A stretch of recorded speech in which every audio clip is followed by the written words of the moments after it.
not to be? That is the question. Whether 'tis nobler... Oh no, that sounds like Shakespeare. I should have known it was you up here, and I can't take it anymore. What can't you take anymore? Great, now we have a teacher involved. I knew you'd be on his side. Well, listen, it's not a side I'm taking. You like rap, don't you? Listen, rap's got its own rhythm and beat. And when you're looking at poetry... And so does Shakespeare. It's called iambic pentameter. It's called what? How do you know about this iambic stuff? Well, I've had some good teachers. You've had some of the same. You just weren't listening. She never listened. Let's not get personal. How are we going to get her and other Adam students and teachers to like Shakespeare? Well, you could explain this iambic stuff. Iambic pentameter! Okay, you don't have to yell. It simply means that the accent is on a second syllable. Just listen. To be or not to be. Do it with me. To be or not to be. You could also explain some words like thine, this, and thith. Thith? You're just making things up. Thou means you, and thee means you. And now means now. Look at Trevor. He can't keep still. Y'all gotta let him do a soliloquy from Hamlet. A silly what? Not silly. Soliloquy, which means a speech said by a single character, generally to the audience, but not always. Haven't you ever faced implicit decisions or tried to make up in your mind about what you wanted to be or do in life? Well, yeah, but nothing! Let's take a moment and listen to a part of a soliloquy from Hamlet. Take a listen, Trevor. To be or not to Wait! Why not have someone explain it as he does it? Why don't we have Shakespearean interpreters? I'll explain this one. I'll help too. be? Can I begin now? Please. Let's just take our places. Now you can begin. To be or not to be? That is the question. He's thinking of killing himself, to exist or not to exist. Whether 'tis nobler in the mind to suffer the slings and arrows of outrageous fortune, Does he go on living in this pain? or to take arms against a sea of troubles and by opposing end them, Or does he end it all? to die, to sleep, no more, and by a sleep to say we end the heartache and the thousand natural shocks that flesh is heir to. 'Tis a consummation devoutly to be wished. He thinks that once he's gone, it'll hurt no more. To die, to sleep, perchance to dream. Aye, there's the rub. What dreams will we have then? For in that sleep of death what dreams may come, when we have shuffled off this mortal coil, must give us pause. Will he have pleasant dreams then? It is unknown what dreams he'll have, as death is the great unknown. I think I understand it better now. Can I now do it without interruption now that you understand it? Ladies and gentlemen, here's Trevor Treadway in an uninterrupted soliloquy from Hamlet. To be or not to be? That is the question. Whether 'tis nobler in the mind to suffer the slings and arrows of outrageous fortune, or to take arms against a sea of troubles by opposing, end them, to die, to sleep no more, and by a sleep to say we end the heartache and the thousand natural shocks that flesh is heir to. 'Tis a consummation devoutly to be wished, to die, to sleep, perchance to dream. Aye, there's the rub, for in that sleep of death, what dreams may come, when we have shuffled off this mortal coil, must give us pause. Now that was pretty good. Hey, we're just getting started. Here's a monologue from the same play. Mr. McCurry? In this scene from Hamlet, Polonius has given his son Laertes some timely advice as he departs for school. See what you can do with this, and remember your iambic pentameter. I am Polonius. And we are your Shakespearean translators. Yet here, Laertes, aboard! Aboard for shame! Why are you still here? Get on the ship. The wind sits in the shoulder of your sail, but you are stayed for. The ship is ready to sail and you're not on it. Get on the boat. There, my blessings with thee, and these few precepts in thy memory. I'm praying for you, and here's some advice I hope you remember. Give thy thoughts no tongue. Be thou familiar, but by no means vulgar. Don't talk so much. And when you do, don't use bad language. Give every man thy ear, but few thy voice. Take each man's censure, but reserve thy judgment. Listen well, be careful what you say. Don't be so quick to judge. Neither a borrower nor a lender be, for loan oft loses both itself and friend, and borrowing dulleth edge of husbandry. Don't borrow money, don't love money. You lose friends if you do. This above all, to thine own self be true. Follow your own heart. Follow your own counsel. And it must follow as the night the day. Thou canst not then be false to any man. If you treat yourself, you won't lie or be false to anyone else. He's going to do it again. Without interruption, Mr. McCurry. Yet here, Laertes, aboard for shame. The wind sits in the shoulder of your sail, but you are stayed for. There, my blessings with thee, and these few precepts in thy memory. Give thy thoughts no tongue. Be thou familiar, but by no means vulgar.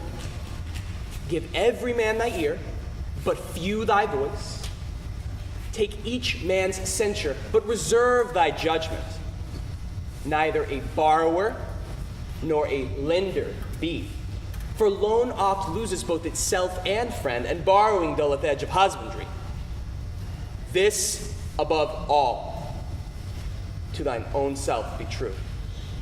And it must follow as the night the day. Thou canst not then be false to any man.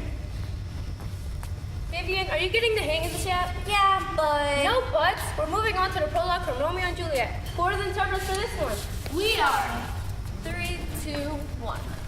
two households, both alike in dignity. Juliet is a Capulet, Romeo is a Montague. The Montagues and the Capulets are both wealthy. In fair Verona where they are seen. It's where the play takes place. From ancient grudge break to new mutiny, where civil blood makes civil hands unclean. They have been fighting a long time, and now new fights are beginning to happen. From forth the fatal loins of these two foes, a pair of star-crossed lovers take their life. A Capulet and a Montague, children of the enemies, after falling in love, kill themselves. Whose misadventures, piteous overthrows, do with their death bury their parents' strife. Romeo and Juliet have missed opportunities, messages that don't get delivered, and with their deaths that did not have to happen, the parents finally make peace. Okay, everyone, let's do the prologue without interruption. 3, 2, 1. Two households, both alike in dignity, in fair Verona, where we lay our scene.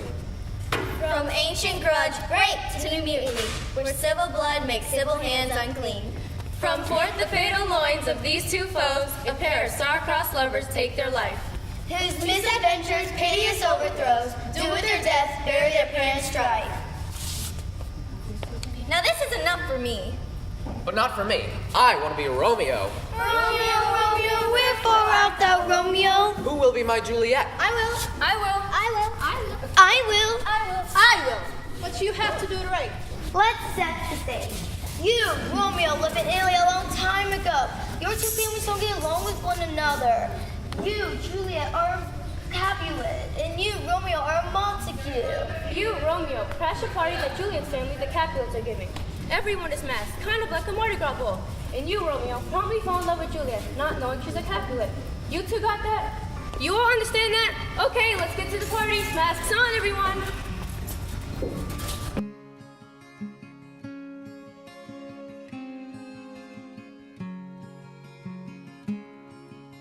If you wait for me, then I'll come for you. Although I've traveled far, I always hold a place for you in my heart.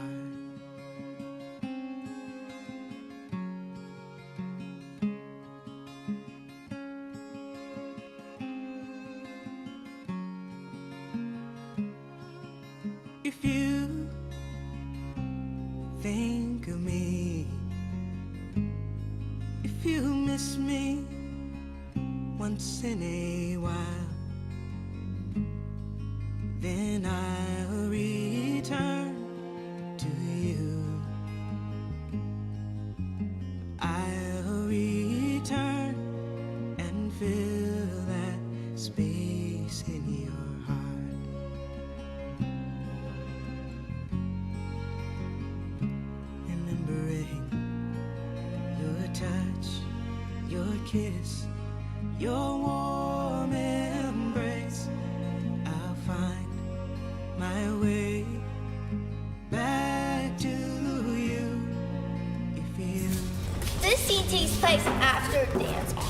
Romeo has sneaked onto Juliet's family's property and is observing her on her balcony.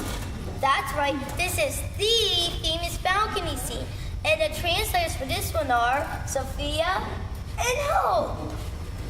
Oh, Romeo, Romeo, wherefore art thou Romeo? She's not asking where is he, she's asking why he is Montague. Deny thy father and refuse thy name. Deny that you're Montague. For if thou wilt not, be what sword my love, and I'll no longer be a Capulet. If you can't do that, swear your love to me and I'll be a Capulet no more. Shall I hear more, or shall I speak of this? Remember, Romeo's trespassing and eavesdropping. 'Tis but thy name that is my enemy. Thou art thyself, though not a Montague. What is a Montague? It is nor hand, nor foot, nor arm, nor face, nor any other part belonging to a man. Oh, be some other name. It is only the name of a Montague that is just awful to Juliet. Why do you have to be a Montague? Any other name would do. What's in a name that which we call a rose? By any other name would smell as sweet. So Romeo would, were he not a Romeo code, retain the dear perfection which he owes, without the title. Romeo, doff thy name, and for that name, which is no part of thee, take all myself. Romeo will still be the love of her life, were he not be called Romeo Montague. He will still be a good guy. She just wishes he could just take that name off. I take thee at thy word. Call me but love, and I'll be new baptized. Henceforth, I never will be Romeo. Romeo sings, call him whatever you like. Just be in love with him. What man art thou that dost be screamed in the night, so stumblest on my counsel? Who are you to eavesdrop and disturb the night? By a name I know not how to tell thee who I am. My name, dear saint, is hateful to myself, for it is an enemy to thee. Had I it written, would tear the word. Romeo is saying he doesn't want to tell you his name because his name is hateful to you and your family. My ears have not yet drunk 100 words of the tongue's utterance, yet I know the sound. Art thou not a Romeo and a Montague? Neither, fair saint, either thee dislike. How camest thou hither, and wherefore? The orchard walls are high and hard to climb, and place death, considering who thou art, if any of my kids would find thee here. How did you get here? The walls are high. You could be killed if any of my relatives find you here. Alack, there lies more peril in thine eyes than 20 of their swords. Look thou but sweet, and I am proof against their enemy. He's saying there's more pain if she's upset with him. Just give him the looks of love and he could conquer the world. I would not for the world they saw thee here. By whose direction found thou this place? By love. You all have done pretty well. Now I think it's time for us to take a little break and explain a couple of things about Shakespeare. Like what? Well, like in Shakespeare Day, when they said they were going to a play, they said they were going to hear a play. Remember, they didn't have the technology we have today. Most of the audience stood, lighting was poor, and no such thing as microphones, so the words were very important. You forgot to mention that the roles of women were played by men, young men whose voices are not deepened yet. I know one play I'd like to do. The Taming of the Shrew. Are you trying to get personal here? No, it's just that you were talking about how things were done at the time, and women have come a long way. Now you are trying to pacify me, but you are about one thing. Young women at this time in history weren't allowed to choose their husbands. Your father made the decision. In the Taming of the Shrew, the father has sent several men to see Kate, his daughter, but each has refused to marry her because of her awful temper. But she must marry first because she's the eldest daughter and has to marry for her younger sister. But so far, no one will marry Kate. We would say she has a bad attitude. This role is perfect for Natalie. What? Are you saying that I have a bad attitude? No, not at all. Help me, someone. I think you are a fine actor and will play Kate well. Well, okay, fine. Shall I call you Kate? Wait, what about the translators? I think the audience is getting the hang of it. Let's try it without them. Good morrow, Kate, for that's your name, I hear. Well, have you heard, but something's hard of hearing. They call me Catherine that do speak of me. You lie. In faith, you are called Plain Kate and Bonny Kate, and sometimes Kate the Cursed. Hearing thy mildness praised in every town, myself am moved to woo thee for my wife. Let him then move you hither. Remove the hint. I first you knew you were movable. What's a movable? A joint stool. Thou hast hit it. Come, sit. Dogs are made to bear, and so are you. Women are made to bear, and so are you. No such jade as me is me, you mean. Come, you wasp. In faith, you are too angry. I swear I'll cuff you if you strike me again. If you strike me, then you no gentleman. Nay, come, Kate, come. You must not look so sour. It is my fashion when I see a crab. Why, here's no crab, and therefore look not sour. There is. Then show it to me. If I had a glass, I would. Sweet Catherine, setting all this chat aside, thus in plain terms, your father hath consented you to be my wife, and will you, nill you, I will marry you. I could like this one. It gets me so busy. Remember, all physical acts are staged. It's all a dance that has been practiced, rehearsed, and rehearsed again and again. For instance, just falling down is an art in itself. So let's show everyone how to fall down properly. I'll call it out. Falling down is done in 3 steps. Oh wait, we got to get Mr. D in on this. Oh, Mr. D! I'll get him. I don't know. I'm kind of scared. And I don't ever row. Here. Oh ho! Hi. Step 1, go to your knees. Step 2, to your side. Step 3, cover your head and go. And you had better cover your head, or Miss B will be so angry. And go all the way to the floor. You got that, Mr. D? I think so. Try it with her. Okay. Step 1 to your knees. Step 2 to your side. Step 3, cover your head and go all the way to the floor.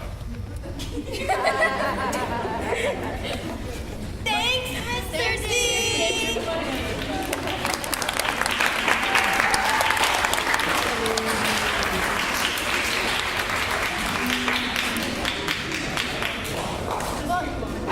But people don't fall like that in slow motion. But people don't fall like that in slow motion. They fall fast. Well, depending on why they fall. So let's fall down in 1 step. Put the 3 steps together and then a count of 3, just fall. 1, 2, 3.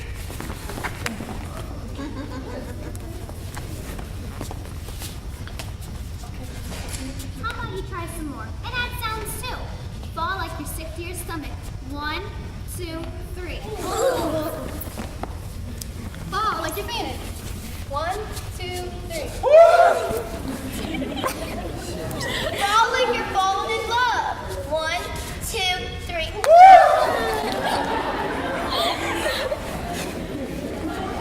Wait, I don't think we should leave without doing the witches scene from Macbeth. Ladies, shall we? We shall. And Trevor, comedian dance. Ladies, or should I say witches, are you ready? Almost. Ladies, witches, are you ready? Almost. Women. Ladies, witches, are you ready? Yes. Perfect. 3, 2, 1. When shall we three meet again?